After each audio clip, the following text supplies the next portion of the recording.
Ya, kita lanjut kembali perbincangan di Kabar Petang. Saya langsung ke Mas Toto. Mas Toto, Anda menyebutkan tadi kan ada soal unfinished business begitu ya, kurang lebih begitulah di antara para elit politik itu. Ada nggak kira-kira titik temunya untuk menyelesaikan unfinished business ini, atau mungkin apa yang kita saksikan hari ini itu adalah sudah menjadi jawaban bahwa kondisi seperti ini akan tetap berlanjut sampai masa-masa yang akan datang begitu? Gini, sebetulnya apa yang terjadi hari ini itu bukan sebuah anomali. Jadi jangan kita bahas seakan-akan dalam peristiwa berapa kali pilpres terakhir baru kali ini pihak dari calon yang kalah tidak datang ke dalam penetapan oleh KPU terhadap pemenang. Kalau kita ingat di tanggal 30 Juni 2019 Pak Prabowo Sandi juga tidak datang. Yang dia wakili saat itu oleh Habibur Rahman. Jadi ini bukan peristiwa pertama kali. Kalau seingat saya bahkan di 2014 juga Pak Prabowo tidak datang penetapan pemenang Jokowi JK. Jadi ini bukan hal yang kemudian harus kita langsung tafsirkan sebagai sesuatu yang sifatnya konfliktual. Semua Pak Prabowo juga 2 kali kalah dalam 2014-2019 menggugat ke MK. Bukan berarti orang yang menggugat ke MK tidak menerima kekalahan. Itu hal yang haknya diakui dalam demokrasi. Tapi kita lihat juga pengalaman empiris ketika 30 Juni 2019 Pak Prabowo tidak datang, 1,5 bulan kemudian tanggal 13 Juli terjadilah pertemuan MRT dengan Pak Jokowi yang menjadi cikal bakal dari kemudian masuknya Pak Prabowo dalam koalisi Pak Jokowi menjadi Menteri Pertahanan. Artinya terlalu dini untuk kita menilai bahwa peristiwa hari ini itu terkait dengan langkah yang akan diambil oleh PDI Perjuangan untuk kemudian masuk atau tidak dalam barisan koalisi pemerintahan Prabowo Gibran. Tadi Bang Fadli juga sudah secara implisit mengatakan ini situasi yang berbeda, bahwa untuk menentukan koalisi akan ada dialog yang berbeda, akan ada pertemuan-pertemuan di panggung belakang. Tetapi memang yang membuat ini lebih menjadi menarik seperti saya katakan tadi, dalam bergabungnya kemungkinan membaca kemungkinan bergabungnya PDI Perjuangan di dalam barisan Pak Prabowo dengan Gibran itu tidak bisa melihat hanya dari satu sisi hubungan Pak Prabowo dengan Ibu Mega, karena pada titik itu saya meyakini tidak ada masalah baik secara politik hanya sebagai kompetitor, bahkan secara personal mereka sudah dekat sejak lama. Tapi harus diakui juga sebagai fakta empiris bahwa ada faktor Jokowi di sini, bahwa kemenangan Pak Prabowo ini kan ada Pak Jokowi tanda kutip karena ada anaknya ikut di situ, dan kita tahu hubungan Ibu Mega atau PDI Perjuangan dengan Pak Jokowi memang baik-baik saja, dan itu yang menurut saya menjadi menarik dan memang sangat dinamis untuk dilihat dalam waktu dekat apakah akan ada keputusan terhadap pertanyaan itu. Saya menduga 1-2 bulan ke depan kita belum akan melihat jawaban dari PDI Perjuangan akan masuk ke dalam barisan koalisi Prabowo Gibran atau tidak. Bahkan rakernas yang akan dilakukan di 20-an Mei, 24 Februari ini kalau saya tidak salah, menurut saya tidak akan memutuskan mengenai masuk koalisi atau tidak. Mungkin jawabannya akan cenderung mengambang sambil kemudian melihat situasi yang memang masih lama menuju 20 Oktober 2024. Oke, artinya kalau misalnya Mas Toto gini menganalogikan dengan apa yang terjadi 2019, pertemuan MRT yang tadi Anda sebutkan, untuk tahun ini mungkin lebih sulit untuk diwujudkan gitu ya, kira-kira? Saya tidak mengatakan lebih sulit, variabelnya lebih banyak. Lebih kompleks. Variabelnya apa aja kalau Variabelnya gitu, lebih Mas Toto? kompleks. Karena bukan hanya ada sosok Pak Prabowo di sini, dilihat dari pasangan 02 dan pemenang terpilih ini apapun itu ada faktor Jokowi di sini. Dan diwakili oleh anaknya langsung. Dan tadi kita tahu faktanya semua publik bisa melihat bahwa hubungan Pak Jokowi atau Mas Gibran dengan PDI Perjuangan sedang tidak baik-baik saja. Dan kita berharap terlepas masuk ke dalam barisan koalisi, tetap dalam konteks silaturahmi politik, dalam konteks rekonsiliasi, harusnya pihak PDI Perjuangan dengan Pak Jokowi dan Mas Gibran bisa menunjukkan sebuah momen silaturahmi juga, bukan hanya antara Pak Prabowo dengan Ibu Mega. Oke, Mas Toto, tapi begini, kondisi seperti apa yang mungkin membuat nanti seandainya PDIP ini bisa berkoalisi dengan pemerintahan terpilih? Kondisi seperti apa? Karena tadi disampaikan variabelnya kompleks. Karena kalau dilihat hubungan antara Pak Prabowo dengan Ibu Megawati baik-baik aja. Kondisi seperti apa yang memungkinkan mereka bisa berjalan bersama? Ya, yang pertama pasti kalau memang sudah ada ajakan resmi dulu dari Pak Prabowo. Selama ini kan kita masih melihat dalam tataran yang sifatnya normatif, bahwa Pak Prabowo membuka peluang bagi siapapun untuk ikut bekerja sama Dan memang ada nuansa Pak Prabowo ini ingin merangkul banyak pihak ya, termasuk mungkin PDI Perjuangan. Jadi harus dipastikan terlebih dahulu apakah hitung-hitungan politiknya buat Pak Prabowo akan lebih baik mengajak PDI Perjuangan atau tidak. Yang kedua, ya yang real adalah kita berbicara mengenai apakah simbiosis mutualisme itu akan dirasakan oleh kedua belah pihak. Dalam konteks ini presiden terpilih, dalam konteks PDI Perjuangan sebagai partai. Apa sih? Ya faktor pengikatnya simpel kok. Tawaran menteri, tawaran jabatan dan kedudukan itu faktor pengikat utama dari masuknya partai ke dalam barisan koalisi. Apakah kemudian akan menarik atau tidak kemudian hitung-hitungan kursi menteri yang akan ditawarkan apabila memang Pak Prabowo ingin mengajak. Yang ketiga variabel X tadi, yang saya meyakini Pak Prabowo pasti ingin menjaga hubungan baik juga dengan Pak Jokowi, dengan Mas Gibran. Pasti Pak Prabowo ketika punya kedekatan khusus dengan Ibu Mega, dengan PDI Perjuangan, tentu saja akan mengajak dialog terlebih dahulu Pak Jokowi dengan Mas Gibran. Dan di situ kan dibutuhkan terlebih dahulu sebuah komunikasi di panggung belakang antara Mas Gibran dengan dan Pak Jokowi dengan PDI Perjuangan, sehingga ketika kemudian mereka akhirnya ada dalam satu barisan, memang karena sebuah cairnya sebuah hubungan, bukan karena sesuatu yang sifatnya sepihak. Sekarang Bang Fadlizon sudah hadir di studio bersama kami. Sore Bang, makasih sudah hadir Bang. Melihat kita perbincangan yang tadi begitu, Pak Prabowo dengan Bu Mega tidak ada permasalahan. Tapi kita tahu juga setidaknya sampai saat ini begitu ya, kekuatan parlemen PDIP juga kan tinggi ya. Apakah khusus untuk PDIP Bang, Gerindra akan mendekatinya bahasanya begini, at all cost gitu, untuk merangkul, mewujudkan semangat koalisi besarnya Pak Prabowo? Ya, saya kira Pak Prabowo tidak ada masalah dengan Bu Mega dan juga selalu ingin menjalin hubungan yang baik dengan semua pihak gitu ya. Terkait dengan silaturahmi itu, it takes two to tango ya. Jadi harus dari kedua belah pihak. Dari perjalanan ini tentu saya kira memang mungkin membutuhkan waktu, dan kita menghargai sikap apapun yang diambil pada akhirnya, dan tentu ini akan menjadi bagian dari perjalanan demokrasi kita. Jadi kita tunggulah pada waktu yang tepat, pada momen yang tepat. Saya kira semua jalan sudah dilalui, upaya-upaya hukum sampai kemarin di Mahkamah Konstitusi sebagai langkah atau step terakhir sudah selesai. Jadi ini sudah tutup buku sebetulnya. Tapi karena masih ada upaya-upaya yang saya kira upaya-upaya termasuk PT UN itu ya dalam konteks ini tidak menjadi bagian dari apa yang sudah diputuskan oleh MK ya. Nah, saya kira rakyat kita sudah melihat ini sebagai sesuatu yang final. Dunia internasional juga demikian. Ya, apalagi lembaga-lembaga yang tadi juga hadir, mewakili Majelis Permusyawaratan Rakyat, DPR RI, ya, dan semua institusi dan lembaga hadir di situ. Oke, kalau kita lihat kan memang saat ini Pak Prabowo berusaha untuk mendekat ke sejumlah partai yang dulunya beroposisi, tidak mendukung Pak Prabowo. Kita lihat ada PKB, kemudian ada Nasdem, kemudian juga ada P3, kemudian juga ada PKS. Itu sudah seperti apa? Tadi terakhir PKB kita ngeliat Caimin sama Pak Prabowo sama-sama pakai baju putih nih. Iya, saya kira ini bagus kan.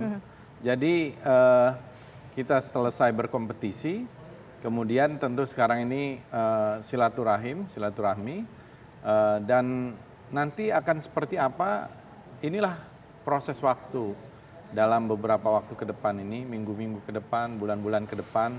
Jadi tidak bisa kita jawab sekarang, ya. Dan semangatnya adalah rekonsiliasi nasional, semangatnya adalah bersatu untuk membangun bangsa bagi Indonesia maju, kira-kira gitu. Tentu masing-masing partai politik mempunyai hak untuk bersikap, ya. Dan kalau kita berharap dan menginginkan agar pemerintah ini kuat, ya, dan juga didukung oleh semua lembaga-lembaga yang ada, ya, agar apa yang menjadi cita-cita ke depan itu bisa terrealisasi dengan maksimal. Nih, itu 1-2 bulan ke depan tadi Bang Fadli. Ada momen khusus nggak sih Bang ketika bilang ya mungkin 1 bulan, 2 bulan ke depan itu? Ya nggak bisa ya politik itu. Apalagi ruang waktunya ini sampai 5 bulan ke depan. Apa yang ditunggu 1-2 bulan? Kenapa nggak bilang misalkan 4 bulan, 5 bulan menjelang sebulan? Atau besok gitu langsung? Besok gitu. Ya itu, ruang waktunya masih luas. Menunggu hasil PT UN atau gimana Bang Fadli? Bukan, artinya kalau dari kami kan tidak ada masalah. Ya. Kalau besok mau ketemu juga kan bisa saja terjadi, ya kan? Tapi kan sejauh ini kalau Pak Prabowo kan bahkan pernah meminta waktu juga dari beberapa waktu yang lalu kan untuk bersilaturahmi. Tapi kan rupanya belum ada kecocokan waktu, belum ada kecocokan mungkin momennya gitu. Jadi Kalau dari kami nggak ada masalah, anytime kan begitu. oke. Dari yang bermasalah kan, Siapa? Yang bermasalah siapa? Nah, kalau yang bermasalah siapa? Enggak, tapi gini. ya maksud saya bukan yang bermasalah, tapi maksudnya dari sananya yang belum memberikan satu sinyal. Termasuk juga Dari sana Dan tuh. menurut saya itu sah-sah saja. sana butuh tuh tadi waktu. siapa? Kita ngomong beberapa partai. Berarti apakah PDIP atau gimana? Ya pokoknya kalau Pak Prabowo itu semangatnya, spiritnya adalah merangkul. Semua ya. Ya, Kalau bisa nggak ada oposisi gitu, Bang. saya kira itu bukan keinginan kita juga. Tetap fungsi check and balances itu sangat diperlukan, sangat diperlukan. Gitu. Tapi bertemu dulu, bersilaturahmi dulu, ya, kemudian menjajaki sebuah kerjasama, understanding itu sangat penting. Saya kira semua pihak ingin Indonesia ini maju, ingin ke depan ini persoalan-persoalan yang ada itu bisa diatasi, ya dari persoalan yang ekonomi Baik. dan Bang lain-lain. Fadli, maaf saya potong. Tadi disampaikan oleh Mas Toto bahwa sebenarnya nggak ada obstacle-nya antara Pak Prabowo dengan Ibu Megawati, fine-fine aja di antara keduanya. Tetapi ada satu variabel lain, misalkan bagaimana hubungan Bu Megawati dengan Pak Joko Widodo, kemudian juga ada kehadiran Gibran sebagai wakil presiden dari Prabowo Subianto. Nah ini Pak Prabowo menanggapi merespon soal ini bagaimana sih? Karena di sisi lain katanya Pak Prabowo dan Ibu Megawati ini akan bertemu pasca Idul Fitri. Tapi sampai sekarang kita belum lihat nih teman-teman media, Pak. Ya itu mungkin perlu ditanyakan bukan kepada saya atau kepada kami gitu ya. Dengar-dengar dari dalam gimana? Ya kalau kita selalu terbuka tadi, artinya tidak ada obstacle sebenarnya. Ya tinggal menunggu waktu lah, menunggu momen yang pas, yang tepat gitu. Jadi momen itu saya kira tadi Mas Toto juga mengatakan Kok bisa tergantung. Ya, tapi ada kompleks waktunya. ya, Bang, ya bener nggak kata Mas Toto tadi bahwa sekarang tuh ya kompleks saja hubungan antara Pak Jokowi, Bu Megawati dan Pak Prabowo gitu. Faktor-faktor yang menentukannya banyak gitu. Tidak semudah 2019 kemarin gitu. Ya saya kira kalau mau dibikin mudah ya mudah saja. Ya, namanya politik itu the art of the possible. Ya saya kira semuanya bisa memungkinkan. Kalau dibikin mudah, mudah aja. Berarti ada yang bikin nggak mudah ya, Bang Fadli ya? Ya kan setiap kepala itu bisa berbeda pendapat. Iya. Di setiap partai politik ada juga pendapat-pendapat yang berbeda, ada yang pro, ada yang kontra, ada Nah, yang setuju, tadi- ada yang tidak setuju. Ada yang belum kejawab nih, rencana soal pertemuan Pak Prabowo dengan Ibu Megawati. Ada progresnya nggak kapan? Ya saya kira masih sama ya, artinya sangat terbuka kalau dari Pak Prabowo. Sangat tentu bahkan beliau yang mengambil inisiatif. Oke, artinya kalau Pak Prabowo sudah terbuka ya berarti kan yang diajak yang belum terbuka gitu ya, Bang ya? Ya mungkin waktunya belum Oh pas. ya udah oke. Mungkin salah. 1-2 bulan kata Bang Fadli tadi ya. Ya mungkin 1-2 hari, mungkin iya. 1-2 minggu. Oke, Mas Toto, kalau dari Bang Fadlizon dari Gerindra ini kan Ya. terbuka begitu ya, seolah-olah pintu komunikasinya dibuka lebar gitu. Dan di atas kertas Bang Fadlizon tadi menyebutkan bahwa hubungannya semua baik-baik saja. Tapi kan yang kita lihat kan juga, ya sebenarnya kan pertemuan para elit politik yang belum terjadi ini juga kan mengindikasikan sesuatu seperti tadi Mas Toto sampaikan. So kalau bicara soal kemungkinan dalam politik semua mungkin gitu. Tapi kita bicara soal constraint waktu gitu, apakah itu bisa dilakukan sebelum pelantikan 20 Oktober nanti atau menunggu setelah pelantikan? Iya, 7 bulan itu masa yang sangat lama loh. Dan ini masa kita pertama kalinya memiliki masa transisi yang sedemikian lama. Karena jeda antara 14 Februari ke 20 Oktober itu sebelumnya tidak pernah Ya, terjadi. Dulu Juli ke Oktober, lalu kemudian April misalnya paling lama. Tapi yang ingin saya katakan adalah kalau kita analogikan sepak bola, ini kan belum menit babak pertama.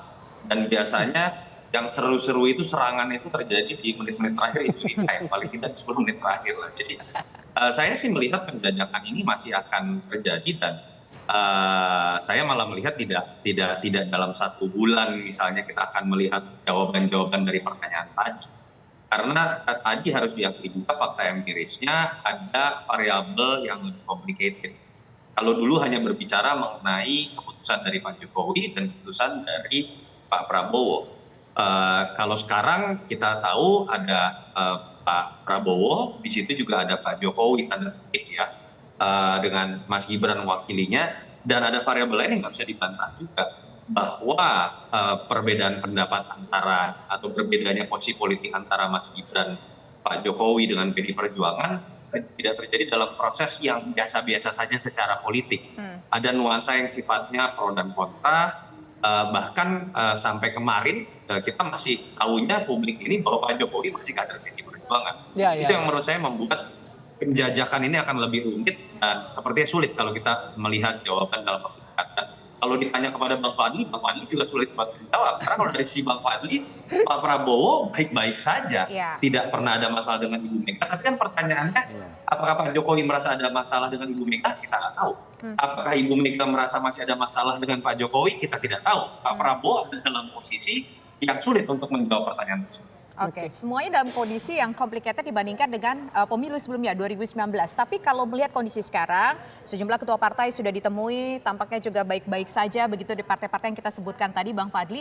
Kalau dari Pak Prabowo sendiri, menurut Bang Fadli atau juga sempat mungkin berbincang dengan Pak Prabowo, sepenting apa mengajak PDIP ini untuk bergabung? Bukankah kalau misalkan seandainya jadi PKB masuk, kemudian P3 misalkan jadi masuk, PKS mungkin misalkan jadi masuk, dan partai lain jadi masuk juga ke sana, kan sudah cukup kuat koalisinya? Prinsipnya semakin banyak dukungan semakin bagus. Semakin banyak koalisi semakin bagus juga. Ya tentu peran lembaga yang melakukan check and balances juga tetap harus dijaga. Jadi saya melihat itu yang menjadi pandangan dari Pak Prabowo. Supaya program-program yang dijanjikan dan program-program unggulan ke depan itu untuk kepentingan rakyat itu bisa direalisasikan juga dengan lebih cepat, lebih mudah kira-kira begitu. Jadi bersama-sama, gotong royong. Kan prinsipnya itu gotong royong ya. Jadi saya yakin ya kita melihat menunggu waktu ke depan. Ya tidak bisa juga kita berandai-andai, kan perlu juga diberikan satu, ya ini baru saja satu tahap selesai, hari ini juga baru satu tahap selesai, nggak bisa diburu-buru lah ya. Oke, nggak bisa diburu-buru. Pasti ada timingnya. Oke, kalau misalnya PKB, Nasdem, PKS bergabung katakanlah gitu, berarti kalau tiga partai itu bergabung, koalisi besar, PDIP oposisi nggak apa-apa lah ya Bang gitu ya. Kira-kira gitu ya, karena cek balances tadi gitu Bang ya. Iya, pokoknya kita lihat proses politiknya ke depan, proses politik. Jadi kita harus hargai, kita harus hormati. Semuanya saya kira penting di dalam demokrasi. Berada di dalam koalisi maupun berada di luar koalisi atau oposisi. Saya kira penting. Kita pernah, Gerindra juga pernah di oposisi, pernah menjadi bagian dari koalisi pemerintahan. Ya dua-duanya penting di dalam. Yang paling penting adalah juga bagaimana delivery kepada rakyat gitu. Oke, baik. Terima kasih Pak Fadlizon sudah bergabung bersama kami, sudah hadir di studio Pulau Gadung, dan terima kasih juga Mas Sinarto Wijaya, Mas Toto sudah bergabung bersama kami. Selamat sore semua. Terima kasih Pak Fadli. Terima kasih Mas Toto.